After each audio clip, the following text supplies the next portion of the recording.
So in the last lecture, we have already studied about entity framework in detail. That was the last topic. So we understood that entity framework is a ORM framework which helps to convert your database into the objects so that you can use your database like an object. So that entity framework, we had seen two different approaches, database first approach and code first approach. So as you are learning .NET Core in the other portion, you know that nowadays the development has shifted to .NET Core and also .NET Core MVC to be specific. So when you are using .NET Core and MVC, it is compulsory to use core version of entity framework that is called EF Core. So we are going to see EF Core in detail, and some portion that we missed in the entity framework that we will cover in EF Core.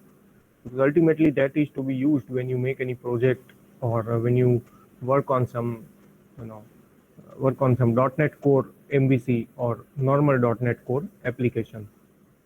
So we'll start with .NET Core EF.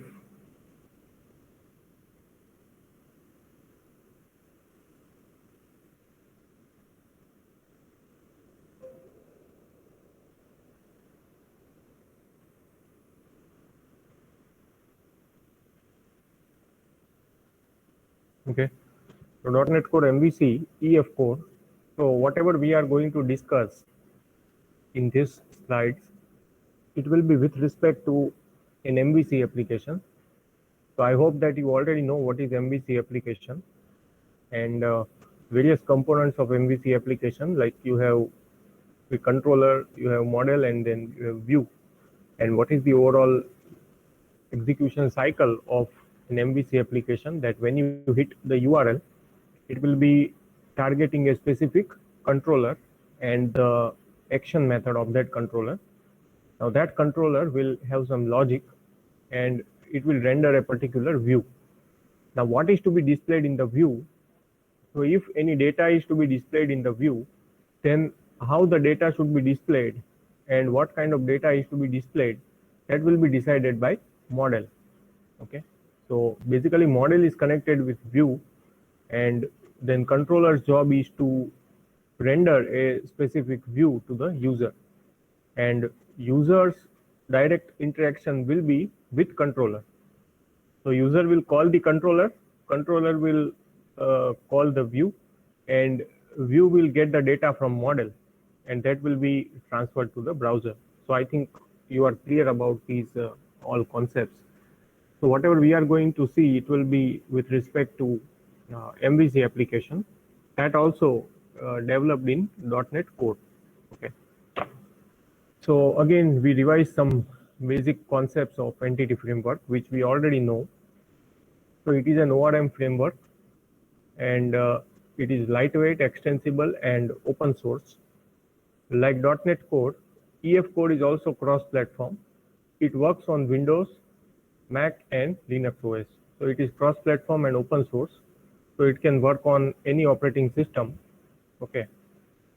So remember, this is a very important point. So even though EF Core is developed and launched by Microsoft, but it's not limited to only Microsoft technologies, and it is also not limited to SQL Server. Okay, so you can understand it like an intermediate layer which can work with any operating system, it can work with any database, that we will see in the upcoming slides. So EF Core is basically Microsoft's official data access platform. Okay, so remember that EF Core is not database engine. Okay, it is a platform through which you can access the data. So it doesn't contain data. It is just providing a platform so that you can access your data in a proper and efficient manner. Okay. So the meaning of ORM is that it enables the developers to work with the database using business level objects. As a developer, we work with application business objects, and the ORM generates the SQL that the underlying database understands. So as a user, whenever we are working with ORM, we have to just call the objects. We have to just call the objects, and then we have to call the methods to perform the specific database related task. As per the method that is called, a specific SQL query will be generated, and it will be then translated into the database, the language which database understands. So in short, an ORM eliminates the need for most of the data access code that the developers usually need to write. Okay, so it will basically eliminate the need for the data access code that you are usually supposed to write. So this is what the EF core is doing. Visually, you can understand that EF core is a layer which sits in between your code and the database, and your code is containing the entities, and that entities are further translated into the database objects through the EF core. Okay. So these employee and department are your domain classes. The employee and department are your domain classes, and EF code will convert them into equivalent tables such as employee table and department table, and these public properties into the columns.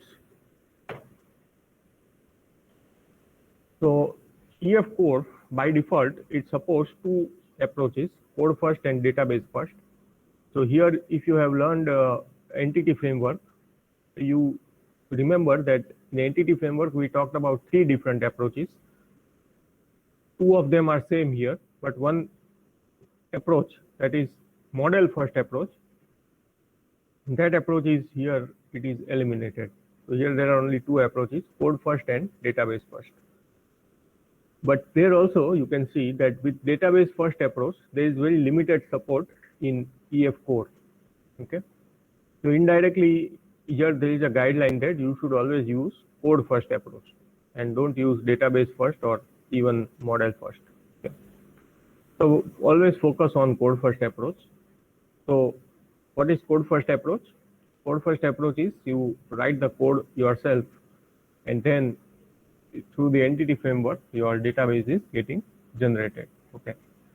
So with the code first approach, your job is first to create the domain classes like the employee and the staff customers in this example, and you have to also create one special class that is called context class. Okay, so always start by creating two classes. One is domain class and another is the context class, and then you have to, based on these domain classes and context classes, your EF code will create the database and relevant tables. Okay. EF code will use its default convention to create the database and database tables. You can change these default conventions if you want. Okay. So this is the overall flow. You have first domain and context class. You have an EF code layer, and then your database will be generated. In the database first approach, so this is with respect to code first approach, and this is with respect to database first approach. So in database first approach, first you have the database, and then your entity framework code will generate the domain and context level classes. Okay. So in short, all of them are connected: EF code, the database provider, and the database. Now what is this slide? Understand, here it is this slide is telling you that what EF code is doing, but here I am going little more in detail that what is actually EF code. So EF code is something which works with different database providers. Okay. So EF code is something which works with different database providers. So here in the central layer, okay, in this central layer, you can have MS SQL Server, you can have okay, so let me open this. Okay, So what is this database provider? So you can see that entity framework job is what? What is the job of entity framework? It is to make the data access easier. But I am not saying that the database is always Microsoft SQL Server. It can be any database. So how many databases are supported? It is decided by the database provider, right? It is decided by the database provider. What is database provider basically? It is a NuGet package or is a library which if you import it, then it is supported by your application. Now in this link given, they have given the database providers which are supported by your EF core. So you can see that it supports SQL Server 2012 onward, SQLite database, EF core in-memory database, Azure Custom DB, PostgreSQL, MySQL, Oracle, SQLite, Microsoft Access, Google Cloud. So you can see that all these databases, right? All these databases are supported by EF core. Okay. So if you have created your database in any of these, then also you can use the entity framework core, right? It means that you can treat your database like object. You don't need to write a query. So this kind of support is possible because of the fact that this entire architecture EF core is open source. Okay. But still, whatever we learn in the lectures and lab, that will be mostly focused on SQL Server, because there will be some advantage if you use SQL Server, because it is also the Microsoft developed database. Okay. So how to install entity framework core in Visual Studio? Now we are talking about implementation. So depending upon what your project looks like, what is the architecture of your project, you can install the entity framework. First, it may be also possible that EF core is already installed. It may be possible that EF core is already installed, right? So usually your project is either a single layer project or it is a multi-layer project. What do you mean by that?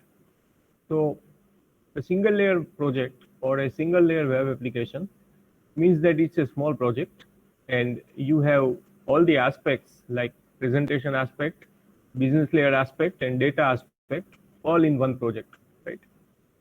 So if you have created a web application using standard ASP.NET Core, then that web application, it already contains entity framework core installed, right?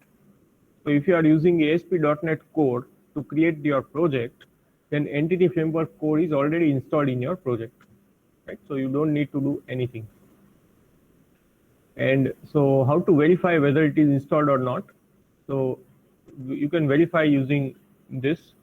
So you have to open the packages section in your Solution Explorer and find the Microsoft.visualstudio.web.codegeneration.entity framework core. So if this DLL or this package is present inside the references, then you don't need to do anything with respect to installation, right?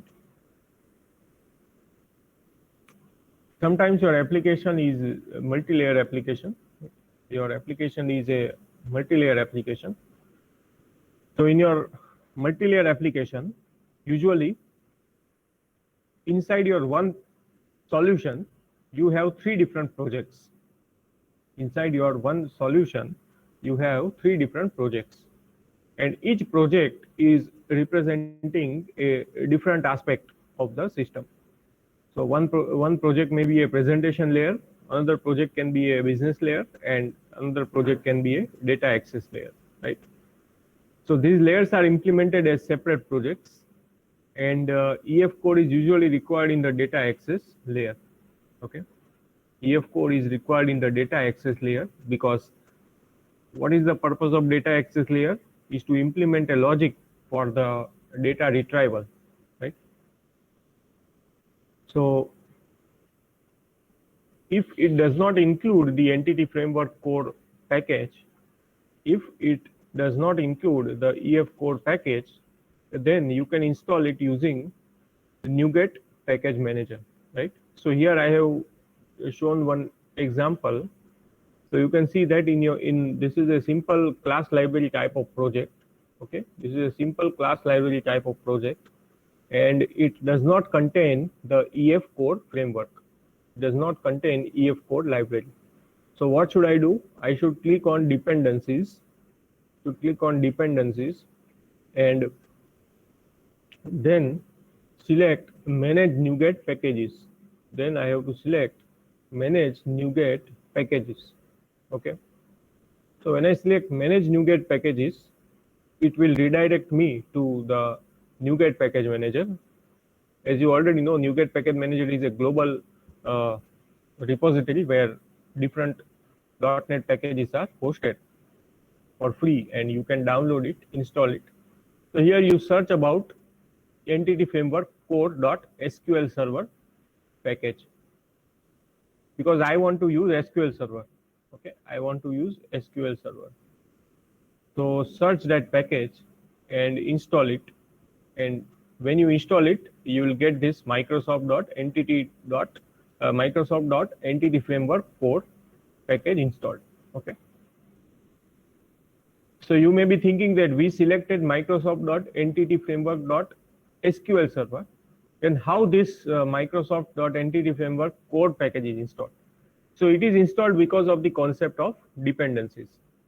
So in .NET or in any packaging environment, in Python also you must have observed it, that one package is dependent on other package. So to install package X, first you need to install package Y, and then X can be installed. So like this, you have this kind of dependency here. If you want to install SQL Server package, then you have dependency on relational package, and that relational package is dependent on framework core package. So ultimately it will install everything. Okay, it will install all the packages and make your project ready to be able to use the .NET framework core. Okay.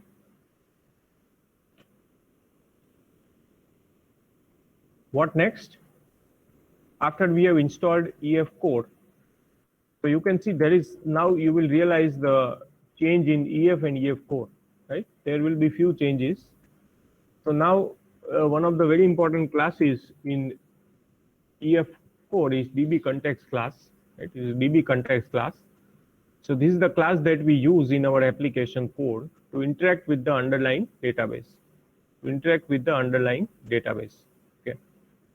So it is this class that manages the database connection and is used to retrieve and save the data in the database. So what next? Next, go to your Solution Explorer and add one project. Add one file. Add one C# file. So in my case, the name of the C# file I have given as fdbcontext.cs. But it does not become context class by default. You have to inherit it from DB context. But for inheriting it from DB context, you require this namespace, Microsoft.entity framework core. And if this namespace is not coming, then follow the previous steps. Go to NuGet package manager and install this required package. Okay. So here I have done this, step 1. What is step 2? So in step 2, for the DB context class to be able to do any useful work, it needs an instance of DB context option class. It needs an instance of DB context option class, right? So what we do, we create a constructor. We create a fdb context constructor, and in the constructor, so the DB context option instance carries the configuration information such as connection string, database provider, etc. Okay. So what you should do next? Next, you create the constructor of the context class. We create the constructor of the context class, and inside the constructor of the context class, you pass the DB context option class. You pass the reference of DB context option class. Okay.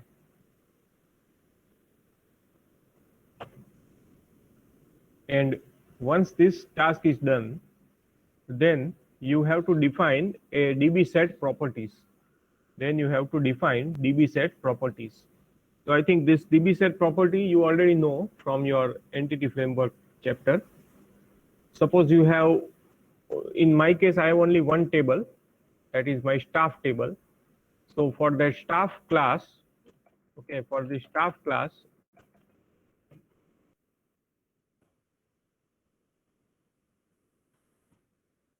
okay, I don't have the staff class, but to assume that I have defined one staff class, so what I will do, I'll write public DB set staff, staffs get and set. So here you have to create one staff class, and then this property will help you. This property will help you to connect to that particular class and do the CRUD operations with the database, right? So this concept we have already seen in the entity framework also.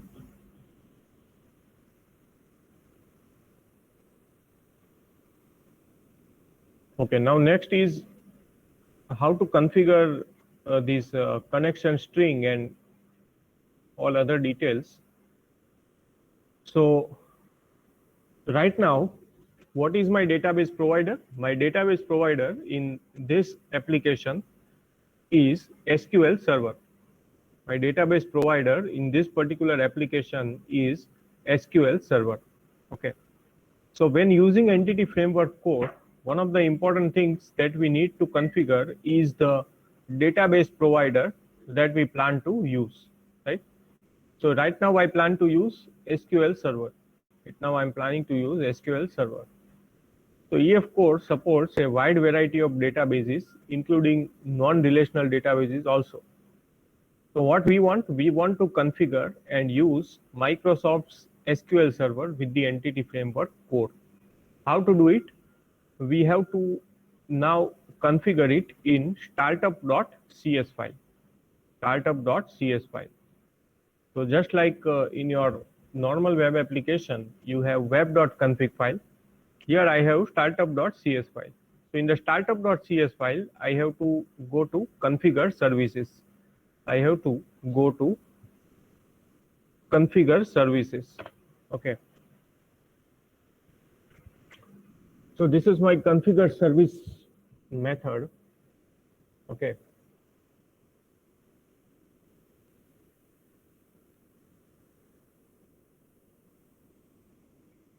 Now see what is happening carefully. See these two lines, first two lines. The first line is what? Services.add DB context pool. Okay. So I think you are clear about what is dependency injection or how to add services. What is the meaning of service is that this feature is now added into your web application, right? So I'm adding one service. So basically I'm adding the context class. So this appdb context is what? It is the name of my context class, right? This appdb context is the name of my context class. Okay. And then options dot use SQL Server. Okay. Options dot use SQL Server. So here I can use any provider. Suppose I want to use some other database provider, then I have to configure it over here. Okay. So options dot use SQL Server, and then configuration dot get connection string staff connection, staff DB connection. Okay. So what is this? This is basically getting the connection string. So from here it will get the connection string and then it will give it to the context class. So that whenever context class has to do any operation, it will use that particular connection string. But where the connection string is stored? the connection string is stored in some other file. The connection string is stored in appsettings.json file. The connection string is stored in appsettings.json file. So you can see the connection string parameter in appsettings.json file.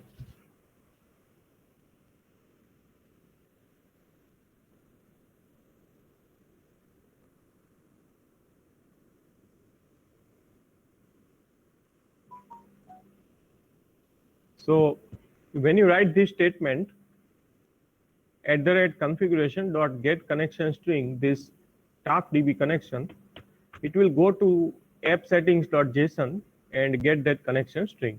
Okay. By the way, @configuration is an instance of iConfiguration. Okay.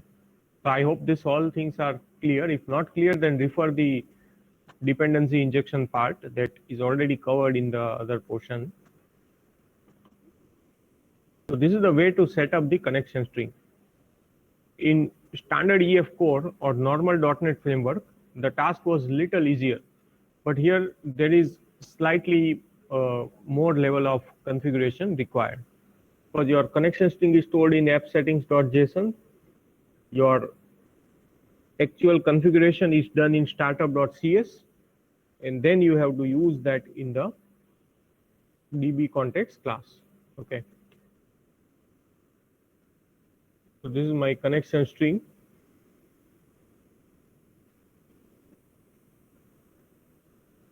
Now see here, services.addDB context pool. So instead of this addDB context pool, I have two options. See, so when I write services.add, I have two options.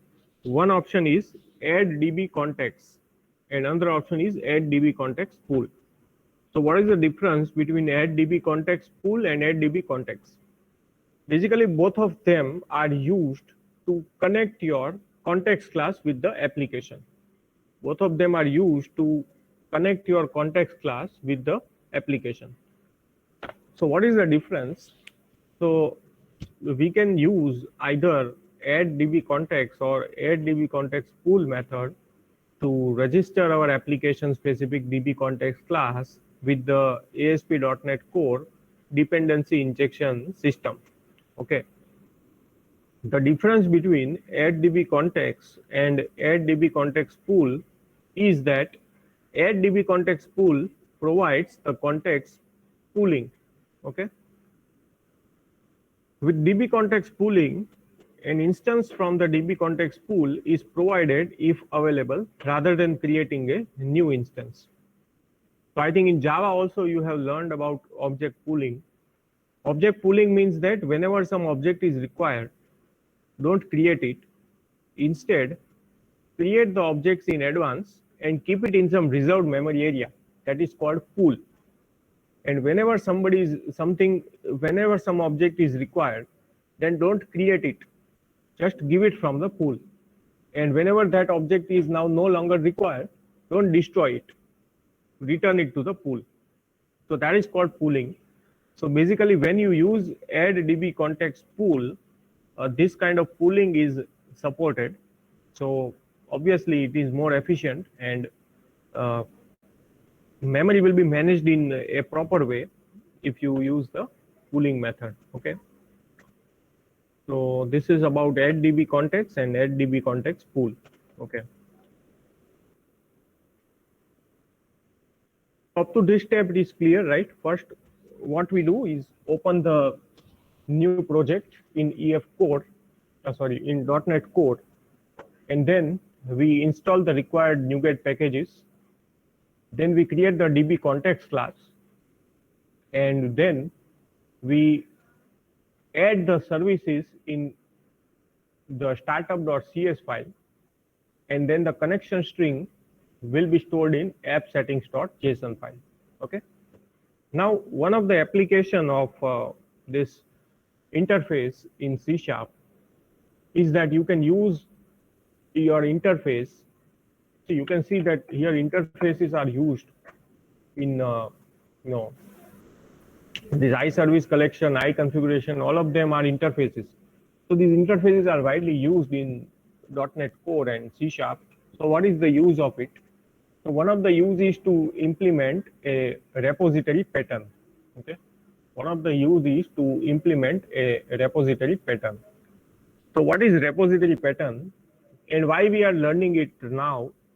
Because this is one of the way to structure your code. This is one of the way to structure your code. Okay. So remember that a web development, or when you create a large project, it is not about always creating so many things.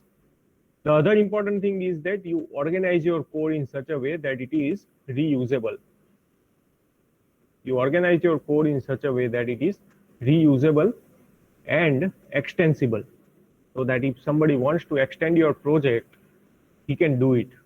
Otherwise, what will happen if your project is created so badly, then sometimes if you ask someone to extend, then he will say that let me create it from scratch, because it is so difficult to understand that extension is not possible. So never create those projects, because they will be useless in future. So what is repository pattern? It is an abstraction of data access layer.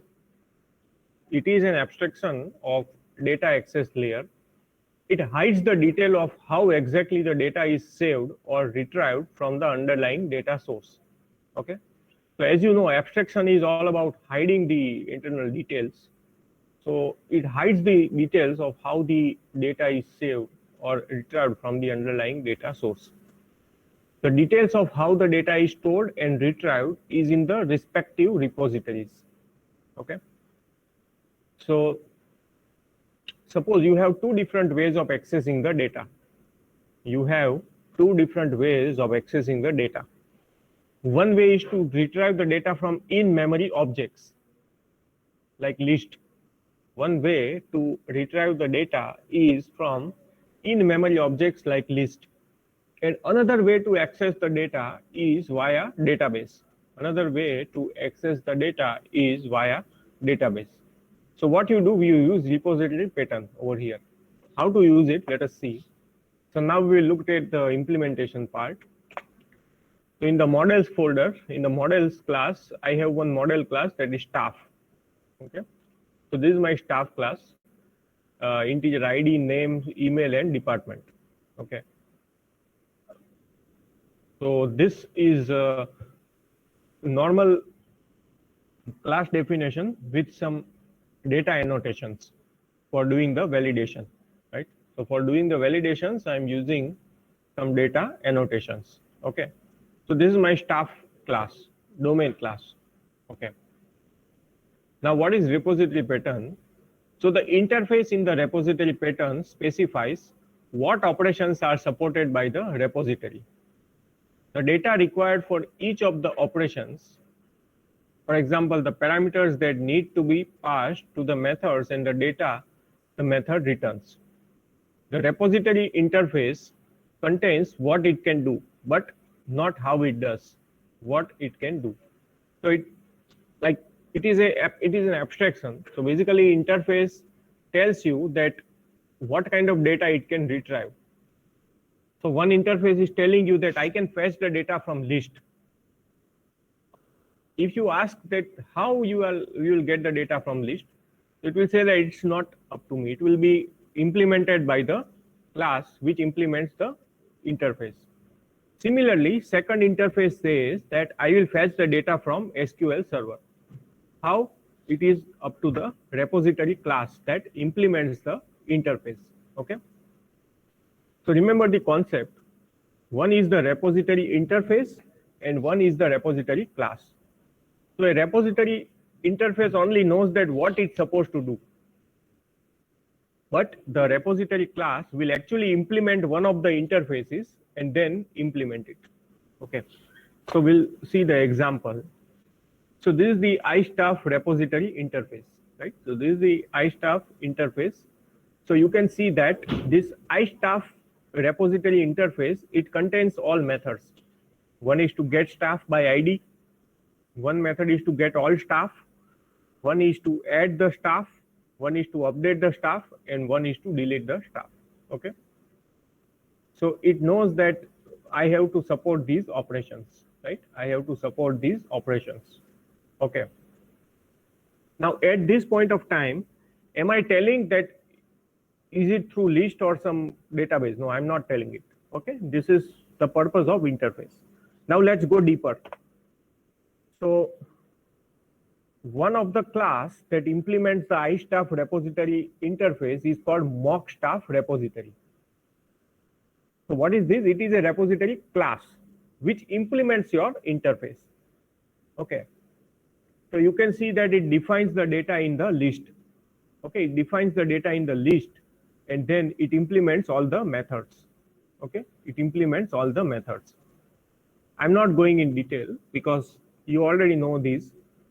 So it is not using database, right? It is not using database. It is retrieving the data from your standard list data structure. Okay. So remember, iStaff repository is an interface, and one interface is mockstaff repository, and the other interface is SQL staff repository. Other interface is other class is SQL staff repository. So what is the job of SQL staff repository? To do the same operation using database. To do the same operation using database. Okay. So you can see that all these now operations are happening via database. How it is happening? So you are defining the instance of context class, and then you are adding via context.staff.add, context.save changes, and to get the staff, you are writing the query, right? So it is happening through the database, right? You can see that this update method, it is calling the entity frameworks modified method. So all these things we are going to see later on, but see that these things are happening through the database. Okay, these things are happening through the database.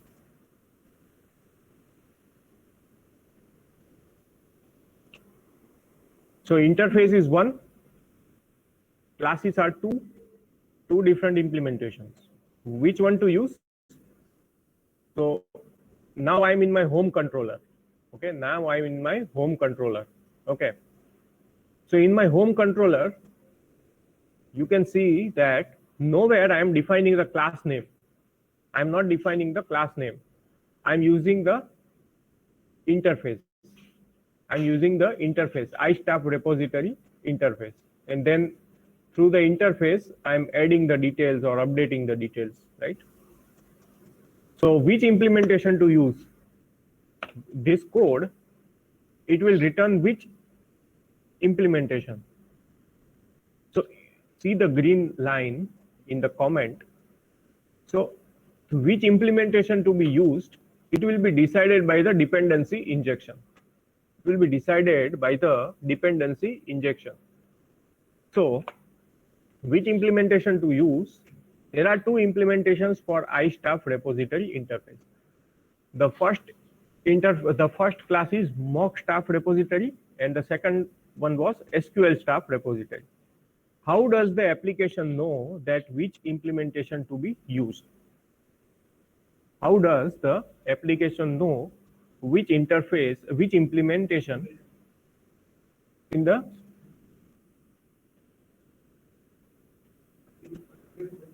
Yes, exactly. So that the decision will be taken by the configuration that you do.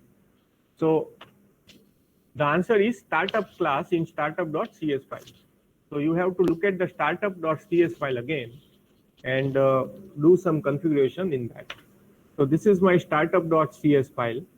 Okay, this is my startup.cs file, and you can see that with the following line of code, the ASP.NET Core provides an instance of SQL staff repository class when the instance of iStaff repository is requested.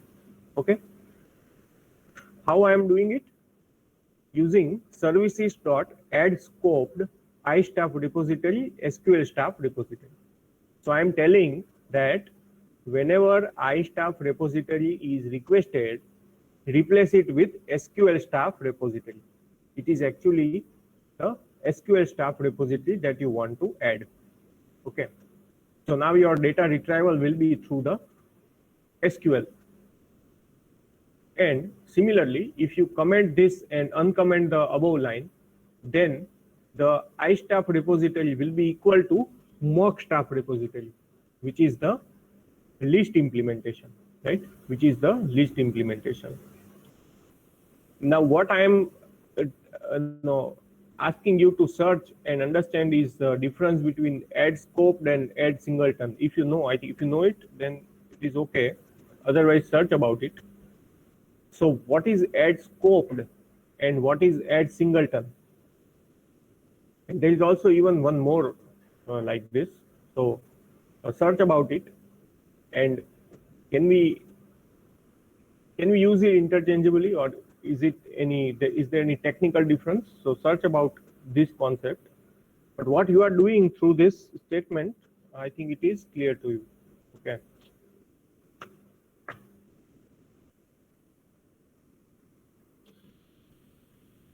So what is the benefit of repository pattern? Obviously, the code is more cleaner and easier to reuse and maintain. It enables us to create loosely coupled system. For example, if we want our application to work with Oracle instead of SQL Server, implement an Oracle repository that knows how to read and write to the Oracle database, and register Oracle repository with the dependency injection system. Okay. So this is very important statement. So you can see that without changing a single line of code in your application, you can actually change the data provider, right? The same code can work for your Oracle, the same code can work for your SQL Server. What you need to do is use the dependency injection properly. So if you want to use SQL Server, then inject the corresponding dependency. Otherwise, you can use the other dependency. So it's like everything is ready. What you need to use, that you have to pick up and inject in your system. That is dependency injection. You are not supposed to change anything in your system. Just change the dependencies. Okay. And yeah, in the last line, very important, in the unit testing project, it is easier to replace a real repository with a fake implementation for testing. Okay. So you have various versions of your system. One repository is for testing. Basically, repository contains the code. So one repository is for testing, other repository is for actual production. So you can just, by changing one line of code, you can check the behavior of your repository. Okay. Even we are going to see unit testing in detail in this .NET Core. Okay. So that is about the repository pattern, and always advisable to structure these kind of codes in different patterns. Okay. Now EF core migrations. So I also told you migration. I also told about a word about migration in the previous lecture. So sometimes what you do, using code first, you create your database. You write your code and run it, so database is created. Now you think that now there is a change in the database. So what you do, you change your code and again compile your project, but your database will not change. So that is an issue, right? So we need something that when I change my code, the corresponding changes must be also reflected in the database. So that is done via code first migrations. So migration is an entity framework code feature that keeps the database schema and our application model in sync. Okay, in sync. So it means that whenever there is a change in the code, the database will be changed, or whenever there is a change in the database, the code will be changed. So that is handled by a module called migration. Okay.